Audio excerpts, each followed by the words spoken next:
Assalamualaikum warahmatullahi wabarakatuh. Salam sejahtera untuk kita semuanya.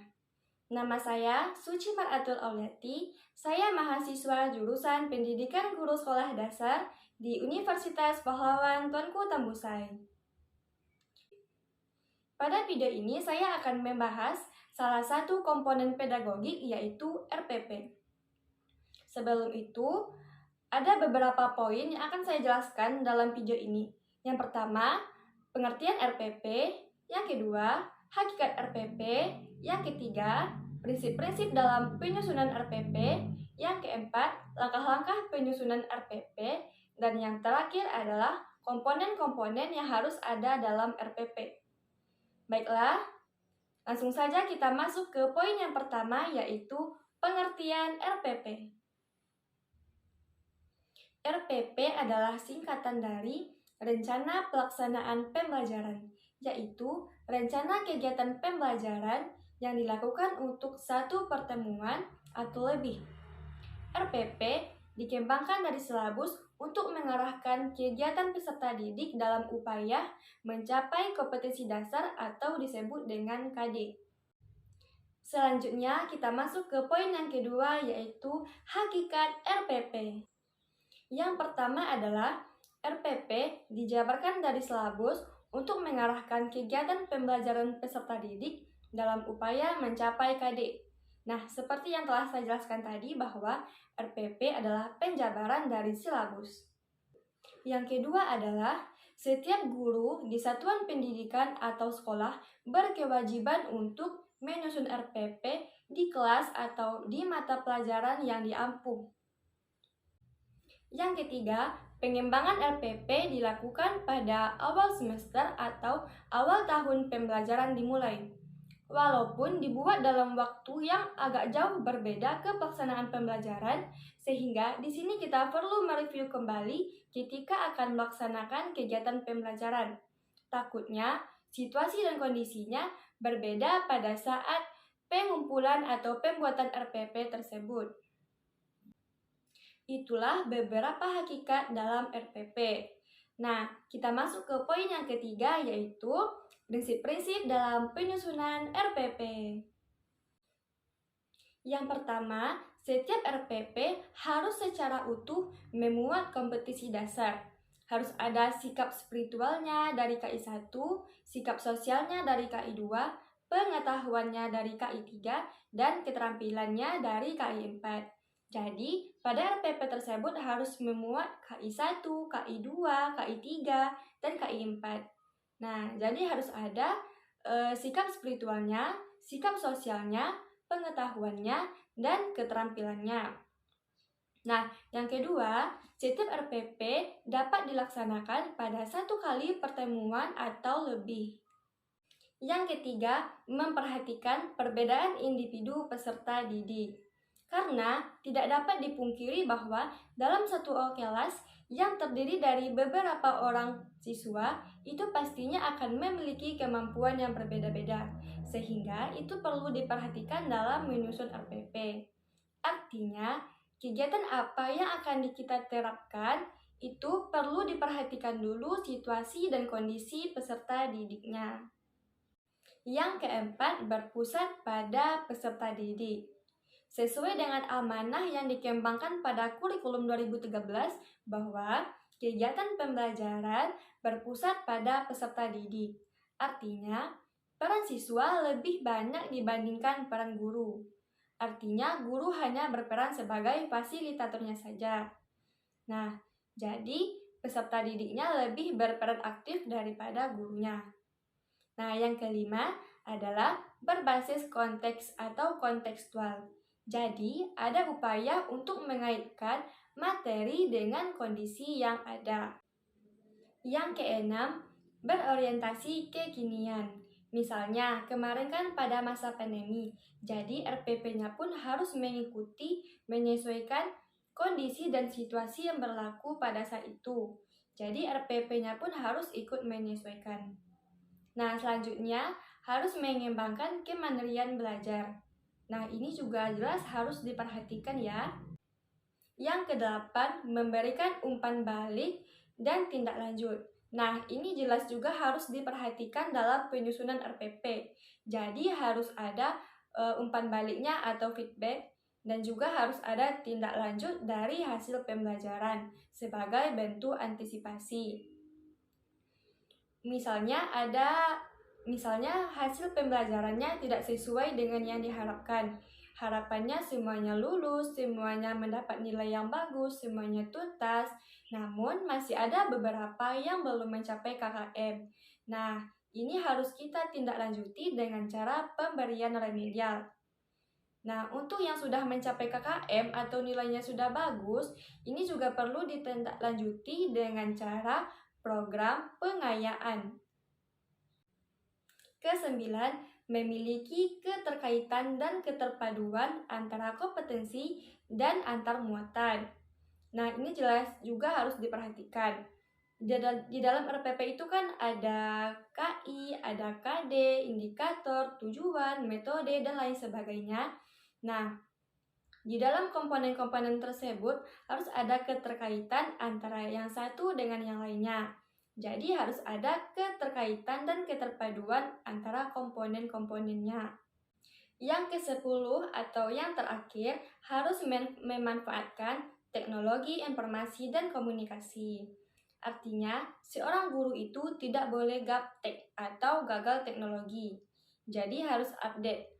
Artinya adalah dengan teknologi yang serba canggih ini, guru harus betul-betul memanfaatkan teknologi tersebut untuk mengajar. Jadi jangan mengajar dengan cara yang klasik, cara yang biasa-biasa saja, tapi harus betul-betul memanfaatkan teknologi pada saat ini. Jadi, itulah 10 prinsip dalam penyusunan RPP. Selanjutnya, kita akan memasuki poin yang keempat, yaitu langkah-langkah dalam penyusunan RPP. Ada beberapa langkah dalam menyusun RPP. Nah, yang pertama adalah kita harus mengkaji silabus. Karena dasar penyusunan RPP itu dari silabus, maka kita harus mengkaji terlebih dahulu silabusnya seperti apa. Nah, yang kedua adalah menyusun atau merumuskan indikator pencapaian KD pada KI1, KI2, KI3, dan KI4. Jadi, rumuskan indikator pencapaiannya. Nah, yang ketiga adalah menyusun materi pembelajaran. Jadi, harus disusun dulu materi pembelajarannya. Untuk pertemuan pertama seperti apa, pertemuan kedua seperti apa, dan seterusnya. Nah, yang keempat adalah menjabarkan kegiatan pembelajaran. Kegiatan pembelajaran dimulai dari kegiatan pendahuluan, kemudian kegiatan inti, dan kegiatan penutup. Yang kelima adalah menentukan alokasi waktu. Jadi alokasinya pas 1 kali tatap mukanya itu biasanya di tingkat sekolah dasar atau MI sederajat itu 35 menit setiap mata pelajarannya. Nah, kalau di tingkat SMP itu biasanya 40 menit dan SMA 45 menit. Nah, itu tentang alokasi waktu. Nah, selanjutnya adalah mengembangkan penilaian. Jadi, penilaian di sini juga harus penting dikembangkan mulai dari teknik penilaian hingga ke bentuk penilaian. Jadi, penilaian di sini berfungsi sebagai tolak ukurnya berhasil atau tidaknya suatu pembelajaran dan akan kelihatan ketika melakukan penilaian tersebut. Yang ketujuh adalah menentukan strategi pembelajaran remedial setelah melakukan penilaian. Nah, ini juga harus perlu disusun dalam pembuatan RPP sebagai bentuk antisipasi ketika siswa hasilnya belum sesuai dengan yang diharapkan. Sehingga strategi remedial atau pengayaan juga perlu dipersiapkan ketika pembuatan RPP itu. Yang kedelapan, menentukan media, alat, bahan, dan sumber belajarnya. Nah, kira-kira media yang diperlukan apa nih pada materi tertentu? Alatnya juga apa? Bahan-bahan yang dibutuhkan juga apa? Hingga sumber belajarnya apa? Apakah itu dari buku, internet, atau mau coba langsung observasi ke lapangan? Nah, itu juga harus diperhatikan dalam menyusun RPP. Nah, itulah beberapa langkah dalam penyusunan RPP. Selanjutnya, kita akan masuk ke poin yang terakhir adalah komponen-komponen yang harus ada dalam RPP. Nah, ada beberapa komponen dalam RPP. Nah, yang pertama yaitu identitas, yang kedua KI, yang ketiga KD dan indikator, yang keempat tujuan pembelajaran, yang kelima materi pembelajaran, yang keenam pendekatan dan metode pembelajaran, yang ketujuh kegiatan pembelajaran, kedelapan sumber dan media pembelajaran, dan yang terakhir adalah penilaian. Nah, yang pertama yaitu identitas. Pada bagian identitas, itu menyesuaikan dengan sekolahnya, yaitu berisi tentang satuan pendidikannya di mana, kelas atau semester berapa, tema berapa, subtema keberapa, serta pembelajaran keberapa, dan juga alokasi waktunya. Nah, ini bagian identitasnya. Komponen yang selanjutnya adalah kompetensi inti atau KI. Nah, KI ini bisa kita dapat dari silabus. Jadi, kita tinggal copy paste dari silabus. Nah, isi dari kompetensi inti ini adalah nomor 1, menerima dan menjalankan agama yang dianutnya. Nah, ini adalah KI 1 yang berisi tentang religius. Yang kedua, memiliki perilaku jujur, disiplin, tanggung jawab, santun, peduli, dan percaya diri dalam berinteraksi dengan keluarga, teman, dan guru. Nah, ini adalah KI 2 yang berisi tentang sosial. Yang ketiga, memahami pengetahuan faktual dengan cara mengamati, mendengar, melihat, membaca, dan menanya berdasarkan rasa ingin tahu tentang dirinya, makhluk ciptaan Tuhan, dan kegiatannya, dan benda-benda yang dijumpai di rumah dan di sekolah.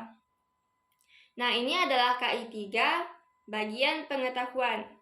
Yang keempat, menyajikan pengetahuan faktual dalam bahasa yang jelas dan logis, dan sistematis, dalam karya yang estetis, dalam gerakan yang mencerminkan anak sehat, dan dalam tindakan yang mencerminkan perilaku anak berilmu dan berakhlak mulia. Nah, ini adalah KI 4 atau bagian keterampilan. Nah, pada KI ini nantinya akan berhubungan dengan KD dan indikator. Komponen yang ketiga adalah kompetensi dasar dan indikator. KD adalah kompetensi minimal yang harus dikuasai oleh peserta didik setelah proses belajar berlangsung. Jadi, KD ini adalah kompetensi minimal yang harus dicapai oleh peserta didik. Nah, contohnya pada muatan pembelajaran IPA 3.1, menjelaskan alat gerak dan fungsinya pada hewan dan manusia, serta cara memelihara kesehatan alat gerak manusia. Nah, ini adalah contoh KD 3.1. Nah, mengapa disebut 3.1? Karena ini berhubungan pada KI 3, yaitu bagian pengetahuan. Nah, jadi di sini ditulis 3.1. Nah, selanjutnya adalah 4.1, membuat model sederhana alat gerak manusia dan hewan. Nah, di sini juga dituliskan 4.1. Mengapa? Karena KD ini berhubungan pada KI 4, yaitu bagian keterampilan. Nah, itu yang disebut dengan KD. Nah, selanjutnya adalah indikator. Indikator adalah perilaku yang dapat diukur atau diobservasi untuk menunjukkan pencapaian kompetensi dasar tertentu. Nah, pada merumuskan indikator, ada beberapa hal yang harus kita perhatikan. Yang pertama, indikator harus mencapai tingkat kompetensi minimal KD dan dapat dikembangkan melalui kompetensi minimal sesuai dengan potensi dan kebutuhan peserta didik. Yang kedua, indikator yang dikembangkan harus menggambarkan hierarki kompetensi. Yang ketiga, rumusan indikator sekurang-kurangnya mencakup dua aspek, yaitu tingkat kompetensi dan materi pembelajaran. Nah, yang terakhir adalah indikator harus dapat mengakomodir karakteristik mata pelajaran, sehingga menggunakan kata kerja operasional atau KKO yang sesuai. Nah, itu adalah beberapa yang harus diperhatikan dalam merumuskan indikator. Indikatornya adalah 3.1.1, mengetahui fungsi alat gerak pada manusia dan hewan. Nah, seperti yang telah saya jelaskan tadi, bahwa indikator ini harus mencapai tingkat kompetensi minimal dari KD tadi. Dan juga indikator sekurang-kurangnya mencakup dua aspek, yaitu tingkat kompetensi dan materi pembelajaran.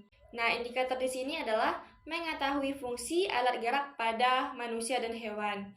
Nah, tingkatan kompetensi pada indikator ini adalah mengetahui, dan materi pembelajarannya adalah fungsi alat gerak pada manusia dan hewan. Nah, jadi indikator ini sekurang-kurangnya mencakup dua aspek, yaitu tingkat kompetensi dan materi pembelajaran. Komponen yang selanjutnya adalah tujuan pembelajaran. Nah, dalam merumuskan tujuan pembelajaran, harus mencantumkan A, B, C, D. Nah, apa sih yang dimaksud dengan A, B, C, D? A, B, C, D adalah A untuk audiens atau siswa, di mana siswa yang akan menjadi target dalam pembelajaran tersebut. Selanjutnya B untuk behavior, yaitu kemampuan yang akan dicapai. C untuk condition atau kegiatan yang akan dilakukan siswa untuk mencapai tujuan pembelajaran itu. Dan D untuk degree atau disebut juga dengan nilai. Contohnya, dengan membaca teks tentang organ gerak hewan dan manusia, siswa dapat menyebutkan alat gerak hewan dan manusia secara benar. Nah, dengan membaca teks tentang organ gerak hewan dan manusia, di sini adalah condition-nya atau bagian C, yaitu kegiatan yang akan dilakukan siswa untuk mencapai tujuan pembelajaran. Nah, jadi dengan membaca teks tentang organ gerak hewan dan manusia di sini adalah bagian C-nya atau condition. Siswa. Nah, siswa ini adalah audiensnya, jadi siapa yang akan menjadi target dalam pembelajaran tersebut. Nah, tentunya adalah siswa yang akan menjadi targetnya. Dapat menyebutkan. Nah, dapat menyebutkan di sini adalah behaviornya atau kemampuan yang akan dicapai. Selanjutnya, dapat menyebutkan alat gerak hewan dan manusia secara benar. Nah, secara benar di sini adalah bagian D atau degree. Nah, itu adalah beberapa hal yang harus diperhatikan dalam merumuskan tujuan pembelajaran. Jadi harus dicantumkan A, B, C, D-nya. Komponen yang kelima adalah materi. Pada RPP juga harus mencantumkan materi pembelajarannya yang memuat fakta, konsep, prinsip, dan prosedur yang relevan. Nah, pada bagian ini nanti akan ditulis dalam bentuk butir-butir pembahasan yang disesuaikan juga dengan indikator pencapaian kompetensinya. Nah, contohnya adalah 1. Bagian organ gerak hewan dan manusia. 2. Bacaan beberapa paragraf. Yang ketiga, gambar dan percakapan. Nah, itu bagian materi. Komponen selanjutnya adalah pendekatan dan metode. Nah, ini digunakan oleh guru untuk mewujudkan proses pembelajaran dan suasana belajar yang mengaktifkan peserta didik untuk mencapai kompetensi dasar tersebut. Nah, jadi di sini yang harus aktif adalah peserta didiknya. Jadi seorang guru itu harus mendesain pembelajaran sedemikian rupa sehingga peserta didik itu bisa aktif. Nah, contohnya di sini adalah menggunakan pendekatan saintifik. Strateginya adalah cooperative learning, tekniknya example dan example, metodenya yaitu penugasan, pengamatan, tanya jawab, dan diskusi, dan ceramah. Nah, itu bagian pendekatan dan metode. Selanjutnya yaitu kegiatan pembelajaran. Pada bagian pembelajaran meliputi 3 aspek, yaitu pendahuluan, kegiatan inti, dan penutup. Nah, pada bagian kegiatan pendahuluan adalah kegiatan awal dalam suatu pertemuan untuk membangkitkan motivasi dan fokus peserta didik untuk berpartisipasi aktif dalam proses pembelajaran. Nah, misalnya membuka pembelajaran dengan salam, menanyakan kabar, mengecek kehadiran siswa, dan seterusnya. Nah, selanjutnya adalah kegiatan inti. Kegiatan inti adalah proses pembelajaran untuk mencapai kompetensi dasar. Kegiatan inti dilakukan secara interaktif, inspiratif, menyenangkan, menantang, dan motivasi peserta didik. Nah, jadi kegiatan inti ini adalah bagian inti dari proses pembelajaran. Nah, selanjutnya adalah penutup, yaitu kegiatan yang dilakukan untuk mengakhiri pembelajaran yang dapat dilakukan dalam bentuk menyampaikan rangkuman atau simpulan, penilaian dan refleksi, umpan balik, dan tindak lanjutnya. Nah, itu bagian kegiatan pembelajaran. Selanjutnya adalah sumber dan media pembelajaran. Media adalah alat bantu oleh guru dalam menyampaikan materi pembelajaran agar peserta didiknya termotivasi dan kemudian agar peserta didik juga tertarik untuk belajar. Nah, terutama dalam pembelajaran IPA. Sedangkan sumber belajar dapat berupa buku cetak, elektronik, ataupun media yang berfungsi sebagai sumber belajar, ataupun lingkungan belajar yang relevan dengan materi pembelajaran itu. Nah, di sini contohnya bisa menggunakan buku, gambar, software, atau slide materi, dan lain-lainnya. Komponen yang terakhir adalah penilaian. Nah, pada penilaian ini, kita memuat seperti instrumen penilaian serta pedoman penilaiannya tersebut. Dan juga merumuskan soal-soal untuk remedial dan pengayaan. Jadi harus lengkap ya dalam RPP itu. Nah, cukup sekian penjelasan tentang RPP. Semoga bermanfaat. Assalamualaikum warahmatullahi wabarakatuh.